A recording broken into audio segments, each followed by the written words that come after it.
I am filming a very requested video today, a what is in my camera bag video. And I've got Arlo here to help me, and Bosco as well. If you don't know Bosco, he is our family cat. He's very old and very grumpy and very lazy. But that's Bosco. He's gonna help however he can. And if you hear the ticking in the background, I'm in my dad's cabin today, and he has got a very old clock that ticks. And it bothers some people. It doesn't bother me, but if you're wondering, that's what's happening. So, Arlo, what do you think? I guess we should just jump into it. This blog, or this video, is going to be attached to a blog all about my recommendations for a beginner. Excuse her, just trampling over the expensive camera gear. Ma'am? Ma'am? Ma'am? Ma'am? Excuse me? Ma'am, can you, thank you. I tell you, some people's kids. So, this video is attached to a blog where I'm recommending the just two things you need if you want to get started with photography.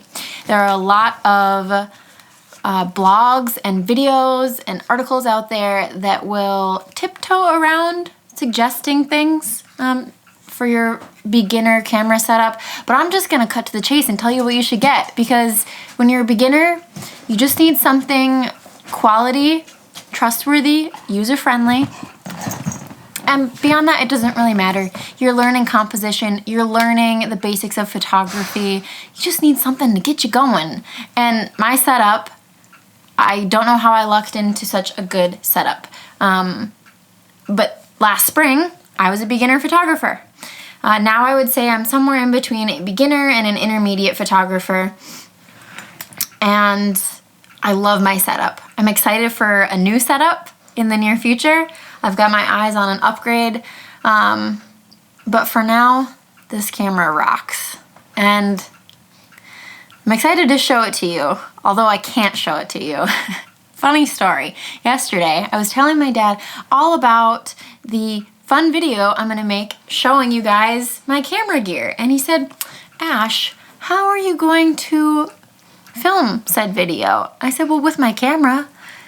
And he said, the camera that you're showing them? I said, you got a point there. So, my apologies. I will link my camera and the lens that I'm filming on. But that's the good place to start, is the camera body. So as we go through, I'm gonna give you a few tips. I hope that's okay. But we're gonna start with my camera body, go through lenses, and then some accessories, and then editing software, because those are kind of the basics. So let's start out with the camera body, which is on a tripod right now, and it is the Sony Alpha 6500, which is a part of a 6000 line. I believe there's a 5000 line also, but I would recommend anything in that 6000 line. I really like the 6500. The 6600 just came out recently, which means the 6500 has come down in price. So snag it, snatch it up. It's a really good camera. Read through my blog post that's linked below about it. I think it's very user-friendly. I also think that it's a really good quality camera, especially for the price tag associated with it. What I will say is to not be enticed if you're looking for a camera. Here's where my tips are gonna come in.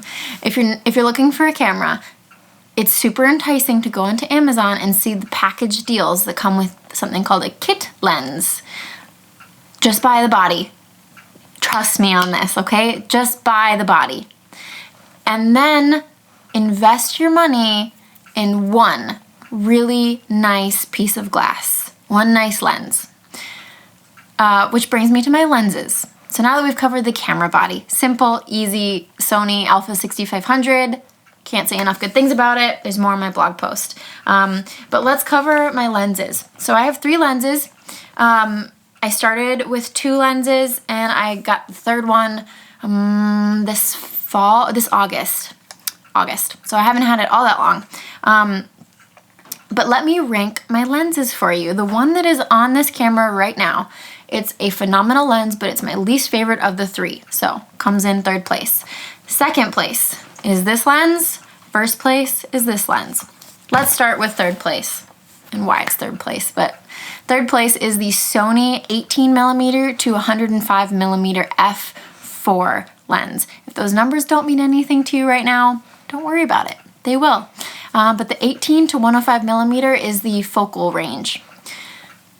So, really good quality lens. Would recommend if you need a lens because you're not really sure what you're going to be shooting. Like for me, I have this lens because I'm the camp photographer here at the summer camp I own, Birchwood Wilderness Camp, plug. But I never know if I'm going to be shooting kids at the archery ranges, the riflery ranges, or paddling, or jumping off of the river swing, or coming down the water slide. And I don't have time to be changing lenses all the time. So this lens is super good for those situations, but I would not recommend it for a beginner. And I talk about that on my blog post. A lot of beginners think, oh, I'll just get a zoom lens and it'll cover all of my needs. But I disagree with that. And that might be a controversial statement, but I think if you're a beginner, you should get a prime lens, also known as a fixed lens, fixed focal length, which brings me to my other two lenses, which are both prime lenses. So this is my second favorite one, first favorite. The second favorite one is a 50mm, Sony 50mm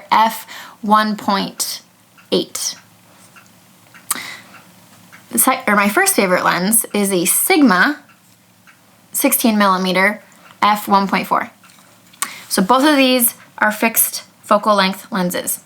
And before I tell you more about these lenses, let me tell you why I think you should get a fixed focal length lens.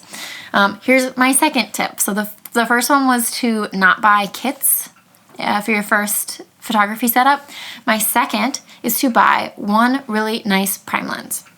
I think that the quality is a little bit better than a zoom lens, but I recommend a prime lens because I think it teaches you more about photography if you're a beginner. With a zoom lens, you can kind of just stand in one spot and then zoom to get the shot you want. Whereas if you have one of these fixed focal length lenses, your feet, that's your zoom. You gotta run your little legs.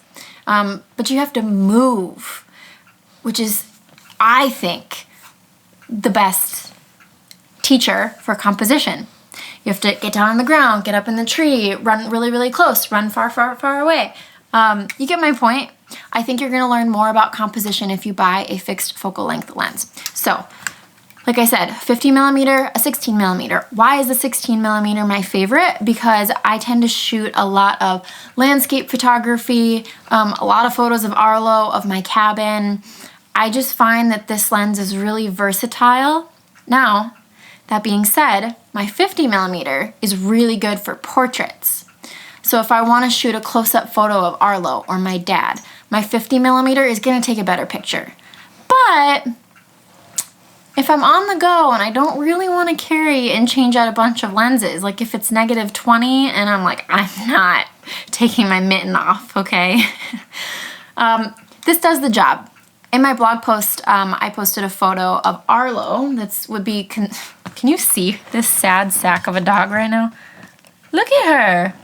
What are you doing? Are you sleeping on the job? You're supposed to be helping me. Yeah. Big help.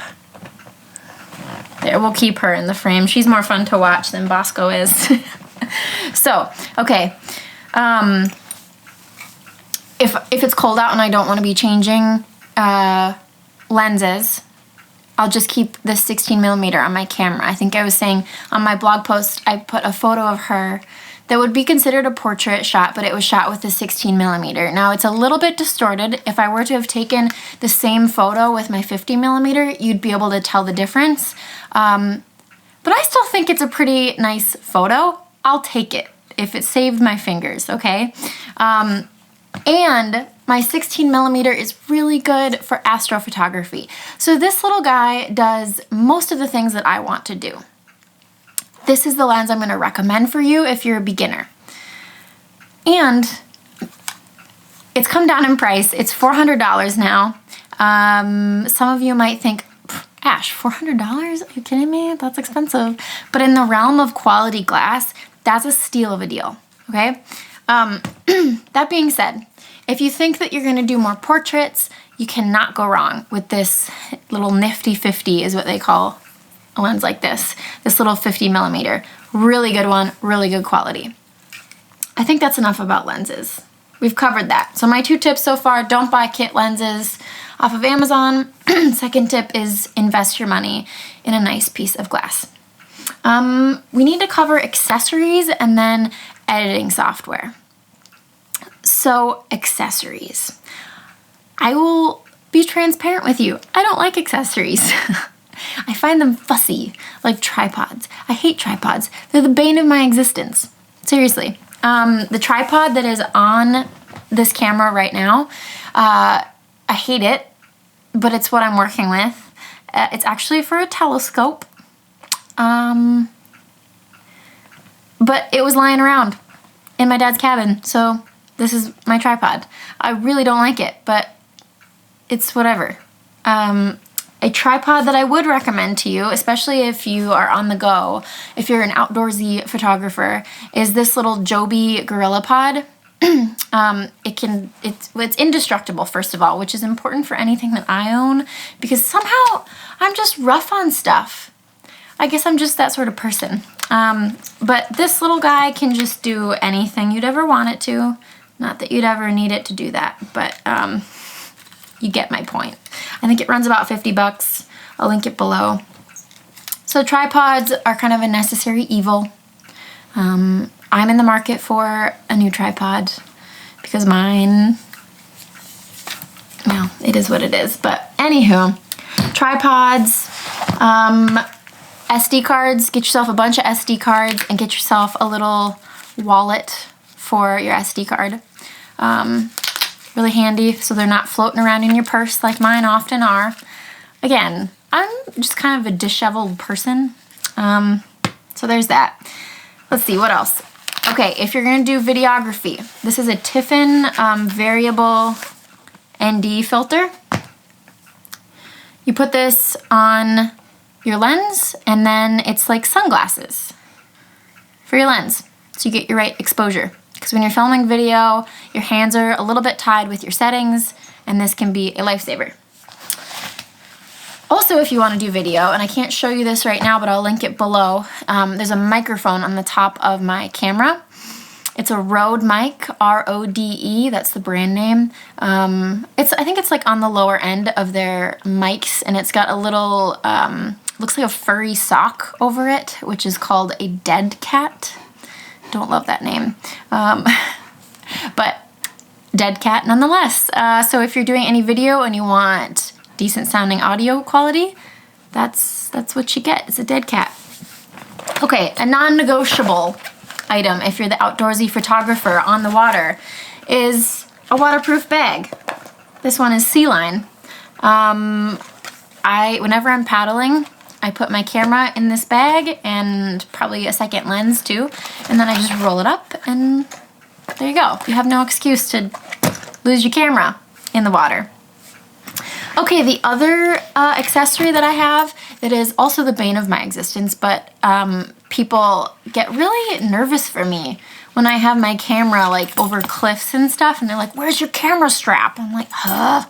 Okay, fine. So, this one is from a thrift store, $5. I love it, but you can find yourself whatever kind of strap you want. Go on to Etsy, go on Amazon. There are all sorts of cute ones. Go to a thrift shop and look at the cameras that, this one I took off of a camera that was for sale at a thrift store, but it's just like a leather camera strap. I think it's cool, but that's just me. Let's see, what else? Camera bags, okay. Also the bane of my existence. Okay, you know those people that like, they spend hours and hours researching bags, and I'm probably gonna get people saying I say the word bag weird. I seriously don't understand that. If you're Minnesotan, maybe you understand that too. Bag, bag, bag. I don't know. Anyways, I I'm not one of those people that researches bags. Disheveled. That's me. So, but I will link in my blog post, my friend Samantha, she has found the perfect like hiking backpack for photography solution. So go check that out. I recognize my faults, so I'm going to send you to somebody that knows what they're talking about. That being said, if you're like me and you're a lady, this Frost River shell bag is my favorite because it's got 2 big pouches. My phone goes in here and my wallet, and then there's this big pouch where I put my camera, and it'll fit my camera, it'll fit this lens and this lens. So really, what more do I need, you know? So this is usually my bag for camera gear, and if I have a lot of camera gear and like other stuff, like a lunch or a book or something, I use my Frost River Vintage Pack, which is essentially just a giant canvas bag that fits everything I could ever need. So I love that bag, primarily because it fits my gimbal. This is great if you want to do any video stuff. Definitely not necessary, not a requirement for the beginner, but I do a lot of videography for my summer camp, so my gimbal is nice if you want to see it. I suppose I should open it up, and I'll link it below, but if you've ever seen a gimbal before, that's what a gimbal looks like. You put your camera here, and then the whole point is to make smooth motion so that your footage is buttery smooth. Speaking of buttery smooth, I should have mentioned this when I was talking about the 50mm lens.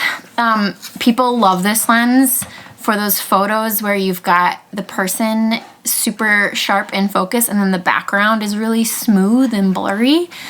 People will refer to that as bokeh or bokeh. People will say things like, "Oh man, did you see that buttery smooth bokeh?" Yeah, that's a bit of photography jargon for you, so if you want to hop on that bandwagon, but this lens is going to do that for you. Arlo's going to knock over this camera. Good job. This is the camera to do that for you, if you're interested, or the lens to do that for you. Editing software. I almost breezed right past that. Super important. People ask me that question all the time. I use Lightroom simply because I found it to be the most approachable editing software when I was getting started. Photoshop is also a really good one. I do not use editing apps on my phone as the primary editing software when I'm editing. I use them to like touch things up. So at the very end, when I'm about to post to social media, if I see like a branch that I don't like in the photo, I'll use an app called Retouch. I really like Retouch. It just like magically makes objects disappear. That's a good one. I also like Snapseed for last minute touches. Like this winter, this has been my first winter with a nice camera, and I cannot seem to get white balance right.